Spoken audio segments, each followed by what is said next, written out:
ഇന്ന് നമുക്ക് തെലുങ്കിൽ റിലീസായ മിറൈ എന്ന ഒരു അടിപൊളി സിനിമയുടെ കഥ നോക്കിയാലോ. കഥയുടെ ചുരുക്കം എന്തെന്നാൽ, നടക്കാൻ പോകുന്ന കാര്യങ്ങളെല്ലാം മുൻകൂട്ടി അറിയുവാൻ കഴിവുള്ള അംബിക എന്നൊരു സ്ത്രീ.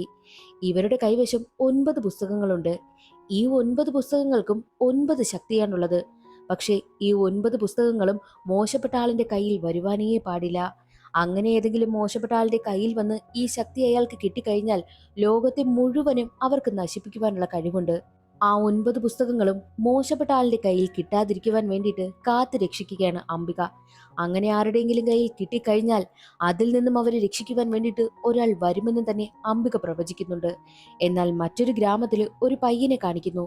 ആ പയ്യനാണെങ്കിലോ മന്ത്രവാദവും ഒക്കെ പ്രയോഗിച്ച് ആ ഗ്രാമത്തിലുള്ള എല്ലാ ജനങ്ങളുടെയും കയ്യിൽ ഒരു കറുത്ത ചരട് കെട്ടുന്നു. ആ ചരട് കെട്ടിക്കഴിഞ്ഞതും ഗ്രാമവാസികളുടെ എല്ലാം കഴുത്ത് സൈഡിലേക്ക് ചരിഞ്ഞ് അവരുടെ നരമ്പെല്ലാം പൊട്ടി പുറത്തു വരുന്ന അവസ്ഥയായി. അവർ 1 മണിക്കൂറിനകം മരിക്കുമെന്ന അവസ്ഥയായി. ഇവൻ എന്തിനായിരിക്കാം ഇങ്ങനെയൊക്കെ ചെയ്യുന്നത്? അവൻ അങ്ങനെ ചെയ്യുന്നതിന് പിന്നില് ഒരു വലിയ കാരണമുണ്ട്. ആ കാരണം എന്തെന്നറിയണ്ടേ? എങ്കിൽ നമുക്ക് വേഗം സിനിമയുടെ കഥയിലേക്ക് കടക്കാം.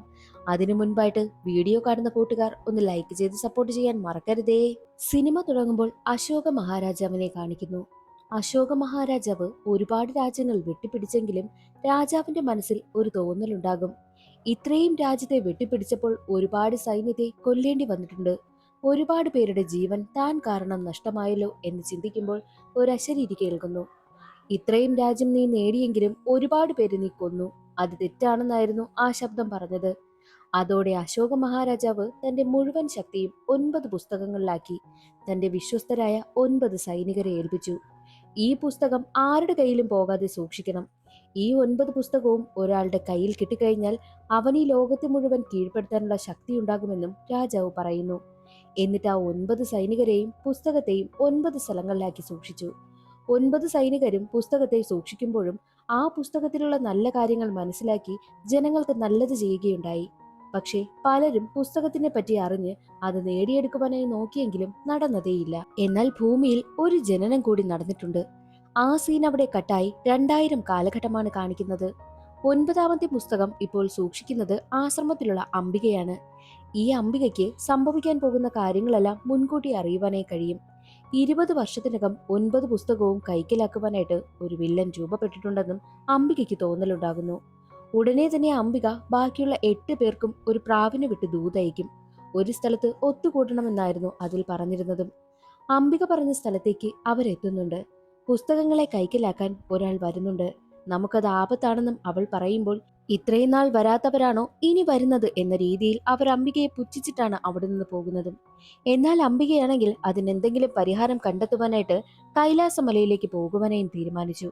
പക്ഷേ അവൾ പ്രഗ്നന്റ് ആയിരുന്നു. കൈലാസമലയിലെ അഗസ്ത്യമുനിയെ കാണുവാൻ വേണ്ടിയിട്ടാണ് അവൾ പോകുന്നതും. എന്തെങ്കിലും വഴി കിട്ടുമോ എന്ന് പ്രതീക്ഷിച്ചാണ് അവൾ കൈലാസമലയിലേക്ക് പോകുന്നത്.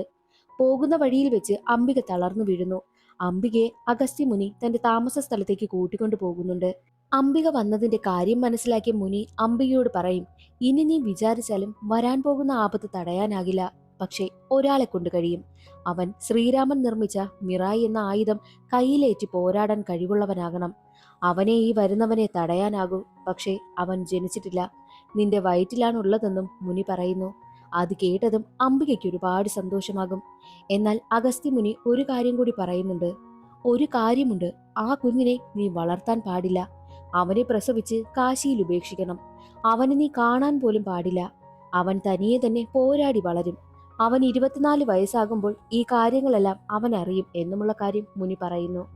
അങ്ങനെ അംബിക പ്രസവിച്ച് കുഞ്ഞിനെ കാശിയിലുള്ള ശിവലിംഗത്തിന്റെ മുന്നിൽ ഉപേക്ഷിച്ചിട്ട് പോകുന്നു. അതൊരു അഘോരി കാണുന്നുണ്ട്. അങ്ങനെ കുറേ വർഷങ്ങൾ കടന്നുപോയി. അംബികയ്ക്കൊരു ആശ്രമമുണ്ട്, അംബികാശ്രമം.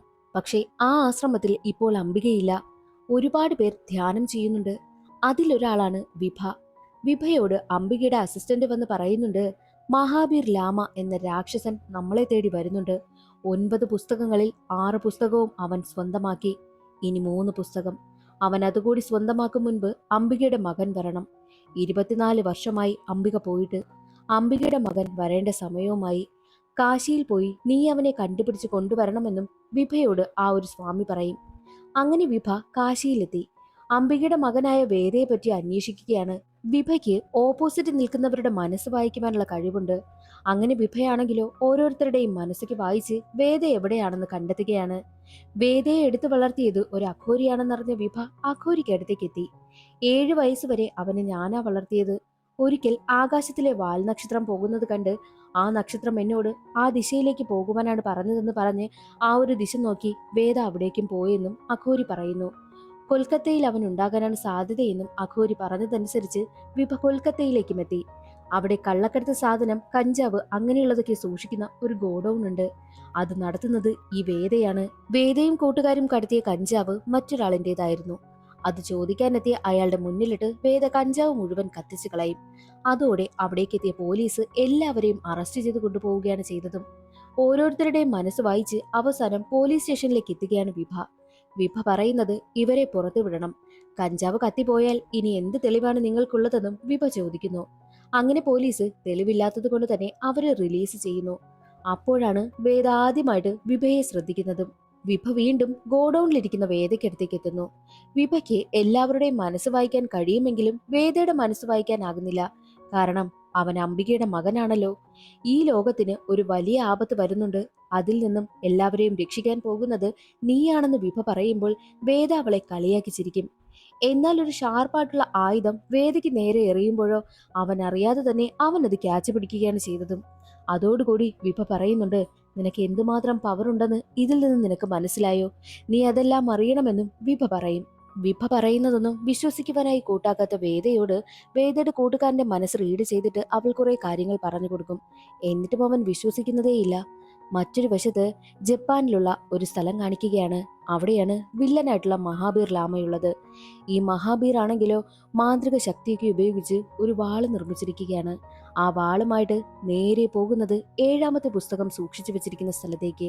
പുസ്തകങ്ങൾ സൂക്ഷിക്കുവാനായി നിൽക്കുന്ന നല്ല ഫൈറ്റൊക്കെ അറിയാവുന്ന ആളുകളെ എല്ലാവരെയും തന്റെ ശക്തി ഉപയോഗിച്ച് മഹാബീർ കീഴ്പ്പെടുത്തി. ആ പുസ്തകത്തിന് കാവലിരിക്കുന്നതോ ഒരു കരുനാഗമായിരുന്നു. അതിനെ നശിപ്പിച്ച് പുസ്തകം സ്വന്തമാക്കുകയാണ്. എന്നാൽ മറ്റൊരു വശത്ത് വിഭയാണെങ്കിലോ വേദയെ കണ്ടെത്തിയ കാര്യം പ്രാവിന് ദൂതയച്ചു കൊടുക്കുന്നു. എന്നാൽ വിഭ അവനെ കൊണ്ട് ധ്യാനം ചെയ്യിപ്പിക്കും. അതേ സമയത്ത് ആ ധ്യാനത്തിലിരിക്കവേ അവന് അവന്റെ അമ്മയുടെ ശബ്ദം കേൾക്കുവാനായും കഴിയുന്നുണ്ട്. അത് കേട്ടതും വേദ ഞെട്ടിപ്പോകുന്നു. വിഭ പറയുന്നതിൽ എന്തെങ്കിലും സത്യമുണ്ടോ എന്നുള്ള കാര്യമൊക്കെ അവൻ ചിന്തിക്കും. അതേ സമയത്തായിരുന്നു അവനെ ആക്രമിക്കുന്നതിന് വേണ്ടിയിട്ട് കുറച്ചു പേരെത്തിയതും. ആ സമയം വേദയാണെങ്കിലോ വിഭയും കൊണ്ട് ഒരു സ്ഥലത്തേക്ക് പോയി ഒളിച്ചിരിക്കുന്നുണ്ട്. എന്നാൽ അവിടെ വെച്ച് വിഭയോടൊപ്പം ചിലവഴിച്ച നിമിഷങ്ങളിൽ അവൻ അവളോട് പ്രണയവും തോന്നുകയാണ്. എങ്ങനെയെങ്കിലും അവളെ പ്രപ്പോസ് ചെയ്യണമെന്നും വേദ തീരുമാനിച്ചു. വേദ തന്റെ കൂട്ടുകാരനോട് ആ കാര്യം പറയുന്നുമുണ്ട്. അങ്ങനെ വിഭ താമസിക്കുന്ന ഹോട്ടലിലേക്ക് അവൻ എത്തുകയാണ്. അതൊരു പ്രോസ്റ്റിറ്റ്യൂഷൻ നടക്കുന്ന സ്ഥലമായിരുന്നു. ഇവിടെയാണോ ഇവൾ താമസിക്കുന്നത്? ഇവൾ അങ്ങനെ ഒരു പെണ്ണാണോ? എനിക്ക് ചിന്ത അവനുണ്ടാകുന്നു. ഉടനെ തന്നെ വിഭയുടെ റൂമിലേക്ക് എത്തും. അവിടെ വിഭ ധ്യാനം ചെയ്തുകൊണ്ടിരിക്കുകയാണ്. നിനക്ക് പുറത്ത് എന്താണ് നടക്കുന്നതെന്ന് അറിയാമോ? നീ ഇവിടെ ധ്യാനം ചെയ്തുകൊണ്ടിരിക്കാനെന്നൊക്കെ അവൻ ചോദിക്കും. അതേ സമയത്തായിരുന്നു പ്രാവ് പറന്നു വരുന്നതും. അതിന്റെ കാലിൽ ഒരു ചെറിയ ചീട്ടുണ്ടായിരുന്നു. അതിലെഴുതിയിരുന്നത് 7ാമത്തെ പുസ്തകവും ആ ഒരു രാക്ഷസന്റെ കയ്യിലായി എന്നുള്ളതായിരുന്നു. അത് കാണുന്നതും ഉടനെ തന്നെ വിഭ വേദയ്ക്കടുത്തേക്ക് എത്തും. 7ാമത്തെ പുസ്തകവും അവൻ കൊണ്ടുപോയി. ഇനി സൂക്ഷിക്കണം. 8ാമത്തെ പുസ്തകത്തിനടുത്തേക്ക് അവൻ എത്താൻ അധികം താമസമൊന്നുമില്ല എന്നൊക്കെ അവൾ പറയും. എന്നാൽ മറ്റൊരു വശത്ത് ഒരു വലിയൊരു ആശ്രമമാണ് കാണിക്കുന്നത്. അവിടെ 10 വർഷമായിട്ട് പഠിക്കുന്ന ഒരു സ്ത്രീയെ കാണിക്കുന്നു. അവരാണെങ്കിലോ 10 വർഷം പൂർത്തിയാക്കി. ഇനി അവർക്ക് അടുത്ത ടാസ്ക് അംബികാശ്രമത്തിലേക്ക് പോവുക എന്നതാണ്. അവിടെയാണ് ഇനി അവർക്ക് ഫൈനലായിട്ട് എത്തേണ്ടത്. ആ ഒരു സ്ഥലം അവരുടെ മെയിൻ ഗുരുജി അവരോട് പറഞ്ഞു കൊടുക്കുന്നുമുണ്ട്. അംബികാശ്രമം എവിടെയാണെന്ന് മനസ്സിലാക്കിയതും ഉടനെ തന്നെ ആ ഒരു സ്ത്രീയാണെങ്കിലോ അയാളെ കുത്തി കൊലപ്പെടുത്തി കളയും. സത്യത്തിൽ അത് വില്ലന്റെ ആളായിരുന്നു. എന്തെന്നാൽ അംബികാശ്രമം എങ്ങനെയെങ്കിലും അവർക്ക് കണ്ടെത്തണം. അത് കണ്ടെത്തുന്നത് വലിയ ടാസ്കാണ്. ഈ ആശ്രമത്തിൽ പഠിച്ച് 10 വർഷം കഴിഞ്ഞാൽ മാത്രമേ അംബികാശ്രമത്തിലേക്ക് പോകുവാനായും കഴിയത്തുള്ളൂ. എങ്ങനെയെങ്കിലും അംബികാശ്രമം കണ്ടെത്തുവാൻ വേണ്ടിയിട്ട് വില്ലൻ പറഞ്ഞിട്ടാണ് ഇവരെത്തിയിരിക്കുന്നത്. ആ ആശ്രമത്തിലാണ് 9ാമത്തെ പുസ്തകം ഇരിക്കുന്നെന്നുള്ള കാര്യം വില്ലൻ അറിയാം. അതവർക്ക് കണ്ടെത്തണം. പക്ഷേ വിഭ വേദയെ വിട്ടുകളയുവാനായും തീരുമാനിച്ചില്ല. അവൾ വീണ്ടും വേദയ്ക്കടുത്തേക്ക് എത്തുന്നുണ്ട്. നിനക്ക് മാത്രമേ ഈ ലോകത്തെ രക്ഷിക്കാനാകൂ. അതിന് മിറായി എന്നൊരായുധം നിന്റെ കയ്യിൽ വരണം. അതെവിടെയാണെന്ന് ഞങ്ങൾക്കറിയില്ല. നിന്റെ അമ്മയായിട്ടുള്ള അംബികയ്ക്കറിയാം. നിന്റെ അമ്മ നിന്നെ ഗർഭിണിയായിരുന്ന സമയത്ത് കുറേ കാര്യങ്ങൾ നിനക്ക് പറഞ്ഞു തരുമായിരുന്നു. അതെന്തെന്നറിയണമെങ്കിൽ ഞാനൊരു മുദ്ര പറഞ്ഞു തരാം. ഈ മുദ്ര നീ പ്രയോഗിച്ചു നോക്കെന്നും അവൾ പറയുന്നു. അങ്ങനെ അവൾ പറഞ്ഞ മുദ്ര ഉപയോഗിച്ച് അവൻ ധ്യാനം ചെയ്യുകയായിരുന്നു. അപ്പോൾ അവന്റെ അമ്മ അവനോട് സംസാരിക്കുന്നത് അവന് കേൾക്കുവാനായും പറ്റുന്നുണ്ട്. അവനെ ഗർഭം ധരിച്ചിരുന്ന സമയത്ത് എന്തൊക്കെ കാര്യങ്ങൾ ചെയ്യണമെന്നുള്ള കാര്യം അംബിക പറഞ്ഞിരുന്നു. അതെല്ലാമാണ് അവൻ കേൾക്കുന്നതും. മിറായ് എന്നൊരു ആയുധമുണ്ട്. അത് ശ്രീരാമന്റേതാണ്. അതെപ്പോൾ നിന്റെ കൈവശം വരുന്നോ ആ സമയം നിനക്ക് ഈ രാക്ഷസനെ തോൽപ്പിക്കുവാനായും കഴിയും. പക്ഷേ അതെവിടെയാണ് ഉള്ളതെന്നുള്ള കാര്യം നിനക്ക് ഈ പ്രപഞ്ചം തന്നെ കാണിച്ചു തരും. അവസാനം നമ്മൾ രണ്ടുപേരും ഒരു സ്ഥലത്ത് വെച്ച് കണ്ടുമുട്ടും എന്നുള്ളതാണ് അമ്മ അവനോട് പറഞ്ഞു കൊടുത്തിരുന്നതും. അതെല്ലാം കേട്ടതും വേദം ഞെട്ടിപ്പോകുന്നു. ബിബ പറയുന്നതിൽ സത്യമുണ്ടെന്നും അവൻ അതിലൂടെ മനസ്സിലായി. എന്നാൽ മറ്റൊരു വശത്ത് മഹാവീർ ലാമയാണെങ്കിലോ എട്ടാമത്തെ പുസ്തകം എവിടെയാണ് ഇരിക്കുന്നതെന്ന് കണ്ടെത്തിയിട്ടുണ്ട്. അവിടേക്ക് ചെല്ലും. അങ്ങനെ അവിടെ വെച്ച് അവരുമായിട്ട് വലിയ ഫൈറ്റ് തന്നെ നടക്കും. എട്ടാമത്തെ പുസ്തകം കാത്തു സൂക്ഷിക്കുന്നവർക്ക് കാറ്റിനെ കൺട്രോൾ ചെയ്യാനുള്ള ശക്തിയുണ്ട്. അവരുടെ കയ്യിലിരിക്കുന്ന ആയുധങ്ങളൊക്കെ കണ്ട് മഹാബീറിന് അതിശയമാണ് തോന്നുന്നതും. അവസാനം തന്റെ കൈവശമുള്ള ആ ഒരു മാന്ത്രിക വാൾ പുറത്തെടുത്ത് അവരുമായിട്ട് ഫൈറ്റ് ചെയ്ത് അവസാനം എട്ടാമത്തെ പുസ്തകവും അവൻ സ്വന്തമാക്കി. എന്നാൽ അതിനുശേഷം കാണിക്കുന്നതോ ആ ഒരു ചൈനക്കാരിയെ സ്ത്രീ നേരെ വരുന്നത് അംബികാശ്രമത്തിലേക്കാണ്. 10 വർഷം തപം ചെയ്തിട്ട് ഇപ്പോൾ ദേ അംബികാശ്രമത്തിലേക്കും എത്തിയിട്ടുണ്ട്. ആ ചൈനക്കാരി പെണ്ണിനെ കാണുന്ന ഗുരുജി പറയുന്നുണ്ട്, ഈ വന്നിരിക്കുന്നത് എന്റെ മരണമാണെന്ന് എനിക്കറിയാം. പക്ഷേ 9ാമത്തെ പുസ്തകം എടുക്കണമെങ്കിൽ നിനക്ക് അംബികയെ മറികടക്കണം. അത് കടക്കാതിരിക്കാനുള്ള കാര്യങ്ങളെല്ലാം അംബിക ചെയ്തു വെച്ചിട്ടുണ്ട്. നിങ്ങൾക്ക് ധൈര്യമുണ്ടെങ്കിൽ അവളെ മറികടന്ന് ആ പുസ്തകം സ്വന്തമാക്കുവാനായിട്ടും ഗുരുജി പറയുന്നു. അതേ സമയത്തായിരുന്നു ആ പ്രാവ് അവിടേക്ക് പറന്നു വന്നതും. ആ പ്രാവിന്റെ കാലിലുണ്ടായിരുന്ന ചീട്ടിൽ എഴുതിയിരിക്കുന്നത് വേദയ്ക്കെല്ലാം ഓർമ്മ വന്നു തുടങ്ങി എന്നുള്ള കാര്യമായിരുന്നു. അതോടുകൂടി അംബികയുടെ മകനെ കുറിച്ചുള്ള കൂടുതൽ കാര്യങ്ങളും ഈ ചൈനക്കാരിക്ക് മനസ്സിലായി. അങ്ങനെ ചൈനക്കാരിയാണെങ്കിൽ ആ ആശ്രമം മുഴുവൻ തീയിട്ടിട്ടാണ് അവിടുന്ന് പോകുന്നതും. മാത്രവുമല്ല ആ ഒരു പ്രാവിന്റെ കാലില് ചെറിയ GPS ട്രാക്കറും ഘടിപ്പിച്ചിട്ടുണ്ട്. പ്രാവ് നേരെ പറന്നു വരുന്നത് വിഭയ്ക്കടുത്തേക്കാണ്. പ്രാവിന്റെ കാലിലിരിക്കുന്ന GPS ട്രാക്കർ കാണുന്നതും അവൾക്ക് കാര്യം മനസ്സിലായി. ആരോ തന്നെ ഫോളോ ചെയ്യുന്നുണ്ടോ എന്ന്. ആ ചൈനക്കാരി സ്ത്രീ നേരെ വരുന്നത് വിഭയ്ക്കടുത്തേക്കാണ്. അത് മനസ്സിലാക്കിയ വിഭയാണെങ്കിൽ അവിടെ നിന്ന് നേരെ ഓടി രക്ഷപ്പെടാനായി ശ്രമിക്കും. അതേസമയം അവർ ആ ഹോട്ടലിലേക്കും എത്തിയിരുന്നു. എന്നാൽ മുൻപേ വിഭയെ സംശയമുണ്ടായിരുന്ന പോലീസുകാരാണെങ്കിൽ വിഭയുള്ള ഹോട്ടൽ വളഞ്ഞ സമയത്തായിരുന്നു ഈ ചൈനക്കാരി അവിടെ എത്തിയിരിക്കുന്നതും. അവിടെ വെച്ച് പോലീസുകാരും ഈ സ്ത്രീയും തമ്മിൽ വലിയ ഫൈറ്റ് നടക്കും. അവർക്ക് നന്നായിട്ട് മാർഷൽ ആർട്സ് ഒക്കെ അറിയാം. അവസാനം ഇൻസ്പെക്ടറിനെ മാത്രം വെറുതെ വിട്ടിട്ടാണ് ആ സ്ത്രീ അവിടെ നിന്ന് പോകുന്നതും. വിഭ നേരെ വന്നത് വേദയ്ക്കടുത്തേക്കാണ്. എന്നെ തേടി ഒരുപാട് പേർ വന്നിട്ടുണ്ട് എന്നുള്ള കാര്യം വിഭ വേദയോട് പറയുന്നു. അതേ സമയത്തായിരുന്നു ആ ഒരു സ്ത്രീയും അവരുടെ ഗ്യാങ്ങും അവിടേക്ക് എത്തിയതും. അവർ വിഭയെ കൊണ്ടുപോകുവാനായി ശ്രമിക്കും. പക്ഷേ വേദ തടയും. അവിടെ വെച്ച് വലിയൊരു ഫൈറ്റ് തന്നെ നടക്കും. മാർഷൽ ആർട്സ് അറിയാവുന്ന ആ ഒരു സ്ത്രീയാണെങ്കിൽ അവസാനം വേദയെ കൊല്ലുമെന്നായപ്പോൾ, നിങ്ങൾ അവനെ ഒന്നും ചെയ്യരുത്, 9ാമത്തെ പുസ്തകം എവിടെ ഇരിക്കുന്നെന്ന് എനിക്കറിയാം, അവനെ വെറുതെ വിട്ടാൽ ഞാനത് പറഞ്ഞു തരാമെന്നും വിഭ പറയുന്നു. വേദയെ കൊല്ലാതിരിക്കാൻ വേണ്ടിയിട്ടാണ് അവൾ അങ്ങനെ പറഞ്ഞത്. അവസാനം അവളെയും കൊണ്ട് ആ ഒരു ചൈനക്കാരിയും ഗ്യാങ്ങും അവിടെ നിന്ന് പോവുകയാണ് ചെയ്തതും. വിഭയെ അവർ ഹെലികോപ്റ്ററിൽ അവിടെ നിന്ന് കൊണ്ടുപോകും. അടികൊണ്ട് അവശനായി കിടന്ന വേദയാണെങ്കിലോ തന്റെ അമ്മ പറഞ്ഞ കാര്യങ്ങളൊക്കെ ഓർക്കുന്നു. അവൻ വീണ്ടും ആ ഒരു മുദ്ര ഉപയോഗിച്ച് ധ്യാനത്തിലേക്ക് കടക്കും.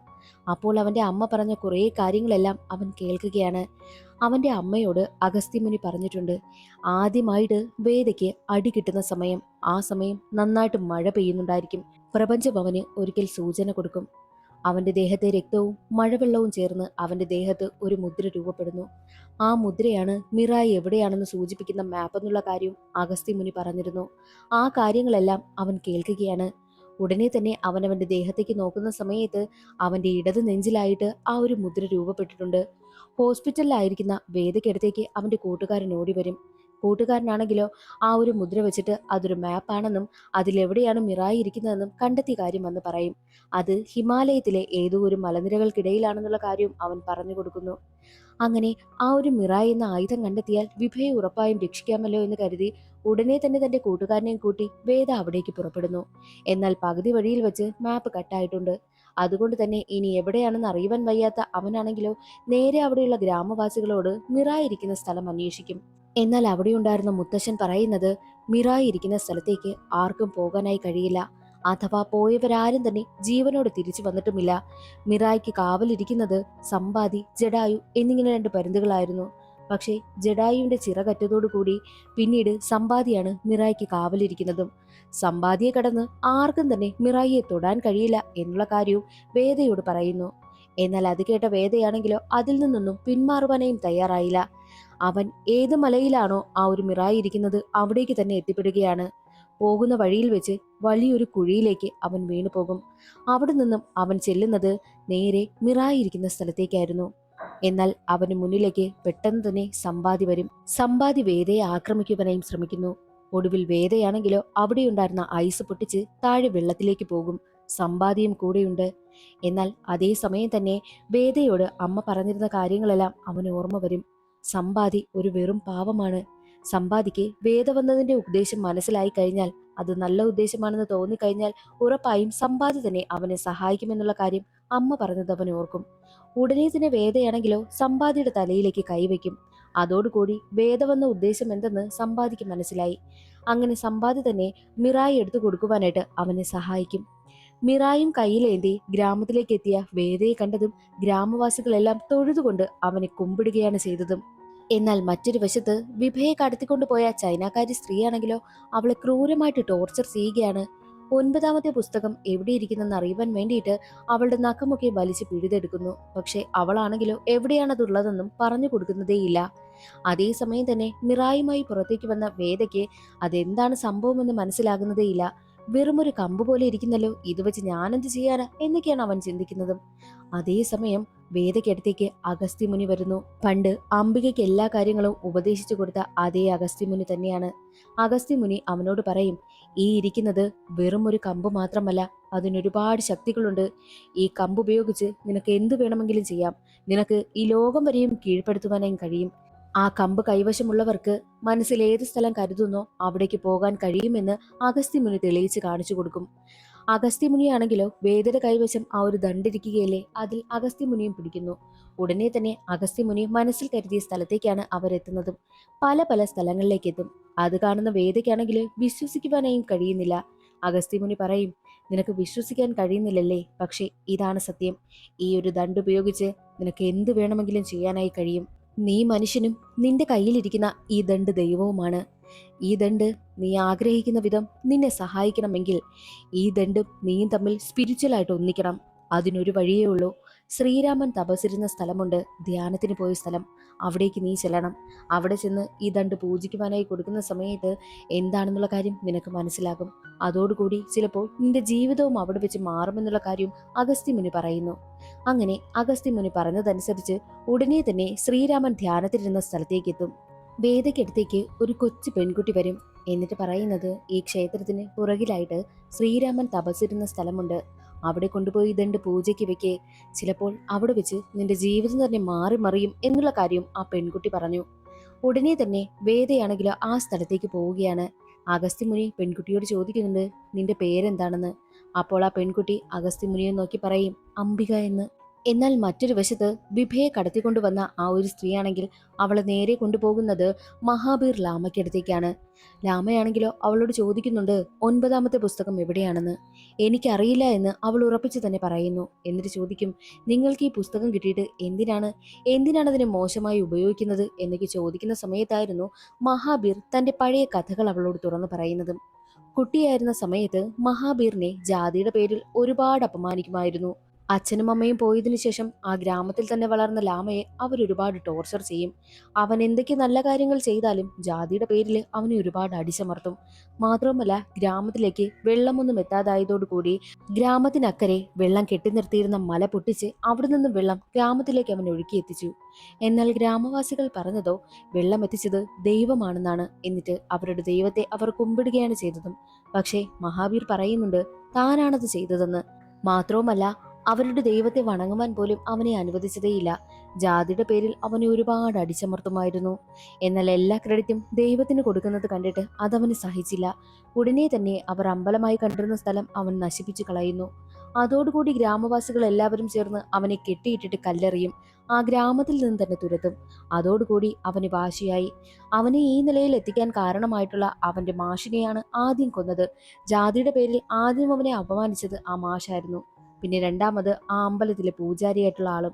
അയാളാണ് കൂടുതലായിട്ടും എല്ലാ ക്രെഡിറ്റും ദൈവത്തിന് കൊടുത്തത്. മാത്രവുമല്ല, അവനെ കല്ലെറിഞ്ഞോടിച്ച ആ ഒരു ഗ്രാമം മുഴുവൻ അവൻ കത്തിച്ചു കളഞ്ഞു. ഒരുപാട് ഗ്രാമവാസികൾ അതിൽ വെന്തെരിഞ്ഞ് മരിച്ചു. ഇതിനെല്ലാത്തിനും ഉപരി അവൻ ഇങ്ങനെയാകാൻ കാരണം ദൈവത്തിന്റെ പേര് പറഞ്ഞല്ലേ എല്ലാവരും അവനെ ടോർച്ചർ ചെയ്തുകൊണ്ടിരുന്നത്. അതുകൊണ്ട് തന്നെ ദൈവമായി മാറണം എന്നുള്ള ചിന്ത അവനുണ്ടായി. ഈ 9 പുസ്തകങ്ങളെയും കുറിച്ച് അറിഞ്ഞ അവനാണെങ്കിലോ 9 പുസ്തകങ്ങളും കൈക്കലാക്കിയാൽ ദൈവത്തിനും ഉപരി ശക്തി അവനുണ്ടാകുമെന്ന് അവൻ കരുതി.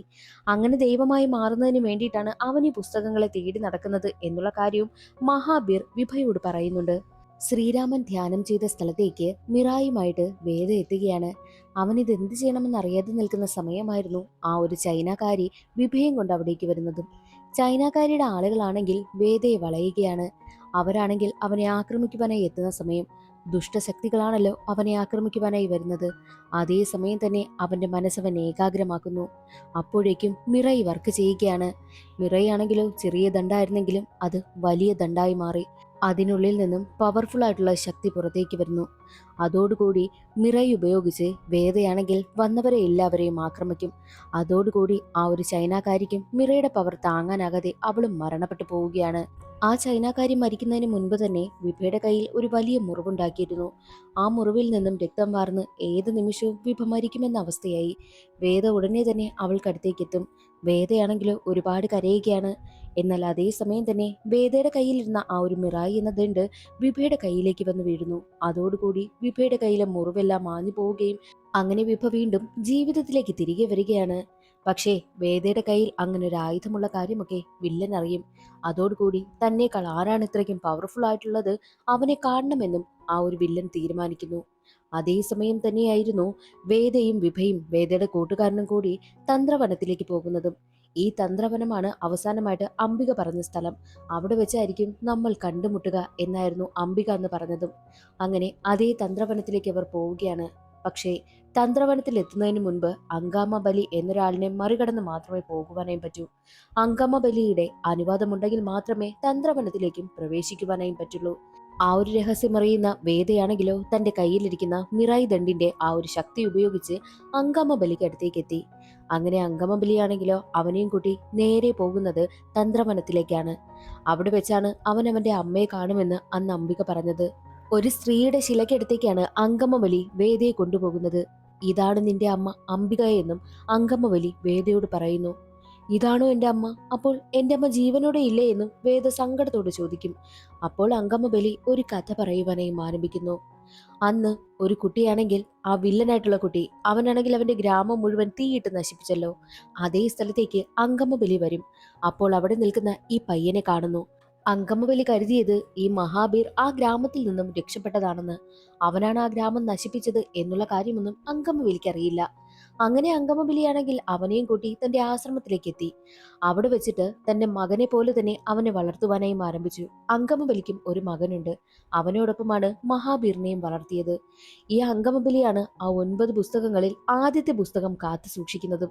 അതുകൊണ്ട് തന്നെ താൻ പഠിപ്പിക്കുന്ന കുട്ടികൾക്കെല്ലാം ആ ഒരു പുസ്തകത്തിനെ പറ്റിയുള്ള കാര്യങ്ങളും രഹസ്യങ്ങളും എല്ലാം പറഞ്ഞു കൊടുക്കുകയുണ്ടായി. എന്നാൽ ഇത് കേട്ടുകൊണ്ടിരുന്ന മഹാബീർ ആണെങ്കിലോ അത് മുതലെടുക്കുവാനായും ശ്രമിച്ചു. കാരണം ആ ഒരു പുസ്തകത്തിന്റെ ശക്തി മനസ്സിലാക്കിയ മഹാബീർ എങ്ങനെയെങ്കിലും ആ ഒരു പുസ്തകം സ്വന്തമാക്കണമെന്നും തീരുമാനിച്ചു. പക്ഷേ അതത്ര നിസ്സാരമല്ല. അങ്കമവലിയാണ് ആദ്യത്തെ പുസ്തകം കാത്തു സൂക്ഷിക്കുന്നതും. ആദ്യത്തെ പുസ്തകത്തിനെ കുറിച്ചുള്ള രഹസ്യങ്ങൾ തന്റെ മകനും തന്റെ മകനായി കരുതുന്ന മഹാബീറിനും പറഞ്ഞു കൊടുക്കുകയുണ്ടായി. എന്തിനാണ് അങ്ങനെ പറഞ്ഞു കൊടുത്തതെന്നാൽ അങ്കമബലിക്ക് പ്രായം കൂടുന്തോറും അസുഖങ്ങളും കൂടി വന്നുകൊണ്ടേയിരുന്നു. തന്റെ കാലശേഷം ആ ഒരു ബുക്ക് ആരെങ്കിലും കാത്തു സൂക്ഷിക്കണമല്ലോ. അതിനു വേണ്ടിയിട്ടാണ് രണ്ടു പേർക്കും ആ ഒരു കാര്യങ്ങൾ പറഞ്ഞു കൊടുത്തതും. അങ്ങനെ അങ്കമബലി ആദ്യത്തെ ബുക്ക് കൈമാറുന്നത് മഹാബീർ കരുതിയത് അവനായിരിക്കുമെന്ന്. പക്ഷേ കൊടുത്തതോ തന്റെ സ്വന്തം മകനായിരുന്നു. അതോടുകൂടി മഹാബീറിന് വല്ലാത്ത ദേഷ്യവും വാശിയും ഉണ്ടാകുവാനായും തുടങ്ങി. എങ്ങനെയെങ്കിലും ആ ഒരു ബുക്ക് സ്വന്തമാക്കണം. ആ ഒരു ബുക്കിലുള്ള ശക്തികളെല്ലാം തനിക്ക് കിട്ടിക്കഴിഞ്ഞാൽ താൻ ദൈവത്തിന് തുല്യമാകുമെന്നും മഹാബീർ കരുതിയിരുന്നു. അവൻ അത് തന്നെയാണല്ലോ ആഗ്രഹിച്ചിരുന്നതും. അതുകൊണ്ട് തന്നെ മാന്ത്രിക വിദ്യകളൊക്കെ അവൻ പഠിക്കുവാനായും തുടങ്ങി. ആ ഒരു പുസ്തകം സ്വന്തമാക്കുവാനായിട്ട് മന്ത്രവാദത്തിലൂടെ ഇനി വഴിയുള്ളൂ എന്ന് ചിന്തിച്ച മഹാബീർ മന്ത്രവാദം പ്രയോഗിക്കുവാനായും തീരുമാനിച്ചു. അങ്ങനെ അവൻ ഒരു കറുത്ത കളർ ചരട് ഗ്രാമത്തിലുള്ള എല്ലാവരുടെയും കയ്യിൽ കെട്ടിക്കൊടുത്തിട്ട് അങ്കമബലി തന്നതാണെന്ന് പറയും. അങ്കമബലിയുടെ മകന്റെ കയ്യിലും കെട്ടിക്കൊടുത്തു. മാത്രമല്ല ഒരു ദിവസം അങ്കമബലിയുടെ മുന്നിൽ വെച്ച് അങ്കമബലിയുടെ മകനെ അവൻ കൊന്നുകളയുകയാണ് ചെയ്തതും. നീ എന്തിനാടാ ഇങ്ങനെ ചെയ്തതെന്ന് അങ്കമബലി അവനോട് ചോദിക്കുന്നുണ്ട്. കാരണം അത്രയ്ക്കും വിശ്വാസമായിരുന്നു അങ്കമബലിക്ക് അവനെ. മാത്രവുമല്ല, മന്ത്രവാദം ഉപയോഗിച്ച് ഗ്രാമത്തിലുള്ള എല്ലാവരെയും അവൻ കീഴ്പ്പെടുത്തി. എല്ലാവരും കയ്യിലെയും ദേഹത്തെയും ഞരമ്പുകളെല്ലാം പൊട്ടി പുറത്തു വരുന്ന വിധം തന്നെ കഴുത്തെല്ലാം സൈഡിലേക്ക് ചരിച്ച് ഒരു വല്ലാത്ത രൂപത്തിൽ തന്നെ എല്ലാ ജനങ്ങളും നിൽക്കുകയാണ്. അതെല്ലാം കാണുന്ന അങ്കമബലിക്കാണെങ്കിൽ വല്ലാതെ ദേഷ്യം വരുന്നു. എന്നിട്ട് മഹാബീറാണെങ്കിൽ തന്റെ ശക്തി ഉപയോഗിച്ച് അങ്കമബലിയെ ഒരു മരത്തിന്റെ വേരുപയോഗിച്ച് അവിടെ കെട്ടി നിർത്തും. അങ്കമബലി ചോദിക്കുന്നുണ്ട്, നീ എന്തിനാ ഇങ്ങനെ ചെയ്യുന്നത്? ഇത്രയും പവർഫുൾ ആയിട്ടുള്ള മന്ത്രങ്ങളൊക്കെ നീ എങ്ങനെ പഠിച്ചു എന്ന് ചോദിക്കുമ്പോൾ ആ ഒരു 9 പുസ്തകങ്ങളിൽ ആദ്യത്തെ പുസ്തകമാണല്ലോ അങ്കമബലിയുടെ കയ്യിലിരിക്കുന്നത്. ആ ഒരു പുസ്തകത്തിൽ നിന്നാണ് തനിക്ക് ഇത്രയും പവർ കിട്ടിയതെന്നും അവൻ പറയുന്നു. നീ എന്തിനാടാ ഇങ്ങനെയൊക്കെ ചെയ്തത് എന്ന് ചോദിച്ച് അങ്കമബലി വല്ലാതെ സങ്കടപ്പെടും. മാത്രവുമല്ല, ആ ഗ്രാമവാസികളെല്ലാവരും ഇനി കൂടിപ്പോയാൽ 1 മണിക്കൂർ മാത്രമേ ജീവനോടെ ഉണ്ടാകൂ എന്നറിയുകയാണ്. അതേ സമയമായിരുന്നു അംബിക അവിടേക്ക് വരുന്നതും. അംബികയാണെങ്കിലോ എപ്പോഴും ഒരു മുദ്ര പ്രയോഗിക്കാറുണ്ട്. ആ മുദ്രയാണ് അന്ന് വിഭ വേദയ്ക്കും പറഞ്ഞു കൊടുത്തത്. 9ാമത് പുസ്തകം രക്ഷിക്കുവാനായിട്ട് ഒരുത്തൻ വരുമെന്ന് പറഞ്ഞിട്ടാണ് അംബിക ചിതയിലൊടുങ്ങി മരിച്ചതും. അന്നു മുതൽ തന്നെ ഗ്രാമവാസികൾ എല്ലാവരും ചേർന്ന് അംബികയെ ദൈവമായി കണ്ട് അംബികയുടെ ശില അവിടെ സ്ഥാപിക്കുകയുണ്ടായി. ഇതെല്ലാം കേട്ടതും നമ്മുടെ വേദയാണെങ്കിൽ പൊട്ടിക്കരയുകയാണ് ചെയ്തതും. അവന്റെ അമ്മ ഇപ്പോൾ ജീവനോടെ ഇല്ല, ത്യാഗം ചെയ്താണ് അമ്മ മരണപ്പെട്ടത് എന്നൊക്കെ ഓർത്ത് അവൻ ഒരുപാട് സങ്കടപ്പെടുന്നു. അമ്മയുടെ ശിലയ്ക്ക് മുന്നില് വേദ സത്യം ചെയ്തു കൊടുക്കും, ആ 9 പുസ്തകങ്ങളും വില്ലന്റെ കയ്യിൽ കിട്ടാതെ ഞാനത് കാത്തു സൂക്ഷിക്കുമെന്ന്. എന്നിട്ട് 9ാമത്തെ പുസ്തകം എവിടെയാണ് വെച്ചിരിക്കുന്നതെന്ന് അങ്കമ്മബലിയോട് ചോദിക്കുമ്പോൾ അത് എവിടെയാണെന്നുള്ളത് നിനക്ക് പ്രകൃതി തന്നെ വഴി കാട്ടിത്തരും. നീ പണ്ട് മുതലേ വാൽനക്ഷത്രം നോക്കി സഞ്ചരിക്കാറില്ലേ? ആ വാൽനക്ഷത്രം തന്നെയാണ് നിന്നെ അതിരിക്കുന്ന സ്ഥലത്തേക്ക് കൊണ്ടുപോകുന്നതെന്നും അങ്കമ്മബലി പറയുന്നു. അപ്പോഴേക്കും ഒരു വാൽനക്ഷത്രം അതുവഴി പാസ് ചെയ്തു പോകും. അത് കാണുന്ന വേദയാണെങ്കിലോ വാൽനക്ഷത്രത്തെ ഫോളോ ചെയ്ത് ഒരു വലിയ ഗുഹയ്ക്കുള്ളിലാണ് എത്തുന്നതും. ആ ഗുഹയിൽ എത്തുന്ന സമയത്ത് എങ്ങോട്ട് പോകണമെന്ന് അവൻ അറിയില്ല. അവൻ ഉടനെ തന്നെ ദൈവത്തിനെ പ്രാർത്ഥിക്കുന്നു. അപ്പോഴേക്കും ഒരില അവന് മുന്നിലൂടെ സഞ്ചരിച്ചു പോവുകയാണ്. ആ ഇലയാണ് ബുക്ക് എവിടെ ഇരിക്കുന്നതെന്ന് അവന് കാണിച്ചു കൊടുക്കുന്നതും. അവസാനം അവൻ ബുക്ക് ഇരിക്കുന്ന സ്ഥലത്തേക്കും എത്തി. ആ ഒരു സമയത്ത് അവൻ ബുക്ക് കയ്യിലെടുക്കുമ്പോൾ തന്നെ അവന്റെ പിന്നിലായിട്ട് ഒരു ദേവതയെ പോലെ തന്നെ അവന്റെ അമ്മ വന്ന് നിൽക്കും. അവന്റെ അമ്മ എന്താണോ ആഗ്രഹിച്ചത് ആ കാര്യം തന്നെ നടന്നതിന്റെ സന്തോഷത്തിൽ നിൽക്കുകയായിരുന്നു അമ്മ. അമ്മയെ അവൻ കാണുകയും ചെയ്യും. രണ്ടുപേരും സന്തോഷം കൊണ്ട് കരയുകയാണ് ചെയ്തതും. അങ്ങനെ ബുക്കും എടുത്ത് അവൻ നേരെ പുറത്തേക്ക് വരികയാണ്. അങ്കമവലിക്കടുത്തെത്തിയ വേദ പറയുന്നുണ്ട്, ഈ ബുക്ക് എത്രയും വേഗം ശ്രീരാമൻ ധ്യാനം ചെയ്ത സ്ഥലത്തേക്ക് എനിക്ക് കൊണ്ടുപോകണമെന്ന്. അങ്ങനെ അവൻ അവിടെ നിന്നും യാത്രയായി. ആ ഒരു വിവരം വില്ലൻ അറിയുകയാണ്. ഉടനെ തന്നെ വില്ലനാണെങ്കിൽ വേദയെ പിടികൂടും. അവിടെ വെച്ച് രണ്ടുപേരും തമ്മിൽ നല്ല ഫൈറ്റ് നടക്കും. അവസാനം വേദയുടെ കയ്യിലിരുന്ന ആ ഒരു മിറായി ദണ്ട് വില്ലൻ സ്വന്തമാക്കിയിട്ട് അത് വെച്ചാണ് വേദയെ ഉപദ്രവിക്കുന്നതും. അവസാനം വലിയൊരു പാലത്തിന് മുകളിൽ നിന്നും വേദയെ താഴേക്ക് തള്ളിയിടുകയും വേദയുടെ കൈവശമുണ്ടായിരുന്ന 9ാമത്തെ പുസ്തകം വില്ലൻ സ്വന്തമാക്കുകയും ചെയ്തു. അതോടുകൂടി 9 പുസ്തകങ്ങളുടെയും ശക്തി അവൻ ആവാഹിച്ചെടുക്കുകയാണ് ചെയ്തതും. താഴേക്ക് വീഴുന്ന വേദയെ രക്ഷിക്കുവാനായിട്ട് ഒരാളെത്തുന്നുണ്ട്. അത് മറ്റാരുമല്ല, മിറൈ ദണ്ട് എടുക്കാനായിട്ട് പോകുന്ന സമയത്ത് വേദയെ സഹായിച്ച ആ ഒരു പരുന്തില്ലേ, അതേ പരുന്ത് തന്നെയാണ് ഇപ്പോൾ വന്ന് അവനെ രക്ഷിച്ചിരിക്കുന്നതും. അങ്ങനെ അവനെ രക്ഷിച്ച് താഴേക്ക് കൊണ്ടുവരും. അവന്റെ കയ്യിലിരിക്കുന്ന മിറൈ ദണ്ടിനെ ശക്തി പ്രാപിക്കുന്നുണ്ട്. പക്ഷേ ആ ഒരു ദണ്ട് ഉപയോഗിച്ച് വില്ലനെ കീഴ്പ്പെടുത്തുവാനായി നോക്കുമ്പോൾ പറ്റുന്നില്ല. അവന്റെ കൈവശം 9 പുസ്തകങ്ങളുടെയും ശക്തി ഉണ്ടായിരുന്നു. ആ ഒരു ശക്തിക്ക് പിന്നിൽ വേദയ്ക്ക് പിടിച്ചു നിൽക്കുവാനായും കഴിയുന്നില്ല. അതേ സമയത്തായിരുന്നു ആ ഒരു ദണ്ടിന്റെ കാര്യം വേദ അറിയുന്നതും. അത് വെറുമൊരു ദണ്ടല്ല, ശ്രീരാമന്റെ ആയുധമായിരുന്ന ഗോദണ്ഡമാണ്. ആ ഒരു ആയുധത്തെപ്പറ്റി അന്ന് അഗസ്ത്യ മുനിയോട് ശ്രീരാമൻ പറഞ്ഞിരുന്നു. ആ ഒരു കാര്യമെല്ലാം വേദ അറിയും. അതിന് ശക്തി പ്രാപിച്ച് അതൊരു വില്ലായി മാറുന്നു. ഉടനെ തന്നെ വേദയുടെ കയ്യിൽ ഒരമ്പും രൂപപ്പെടുകയാണ്. അത് വെച്ച് വില്ലന് നേരെ എയ്യും. എന്നാൽ വില്ലന്റെ ശക്തിക്ക് ഈ വരുന്ന അമ്പിനെ താങ്ങി നിർത്തുവാനായി കഴിയുന്നുണ്ടായിരുന്നില്ല. അമ്പ് വന്ന് തറച്ചതും ഉടനെ തന്നെ വില്ലൻ അവിടെ വെച്ച് നശിച്ചു പോവുകയാണ് ചെയ്യുന്നതും. അതോടുകൂടി നമ്മുടെ വേദയാണെങ്കിലോ തന്റെ കൈവശമുണ്ടായിരുന്ന മിറായി ദണ്ട് ഉപയോഗിച്ച് അവന്റെ മനസാന്നിധ്യം കൊണ്ട് തന്നെ ലോകത്തെ മുഴുവൻ കാത്തു രക്ഷിച്ചിരിക്കുകയാണ്. അതോടുകൂടി സെക്കൻഡ് പാർട്ടിനുള്ള ഒരു ലീഡും കാണിച്ചുകൊണ്ടാണ് സിനിമയുടെ കഥ അവിടെ അവസാനിക്കുന്നതും. ഇന്നത്തെ ഈ ഒരു വീഡിയോ എല്ലാവർക്കും ഇഷ്ടമായെന്ന് കരുതുന്നു. ഇഷ്ടമായാൽ ഒന്ന് ലൈക്ക് ചെയ്ത് സപ്പോർട്ട് ചെയ്യാനും ചാനൽ ഇഷ്ടമായാൽ സബ്സ്ക്രൈബ് ചെയ്യാനും മറക്കരുതേ. അടുത്തൊരു സിനിമയുടെ കഥയിൽ കാണാം. അതുവരെ എല്ലാവർക്കും ബൈ.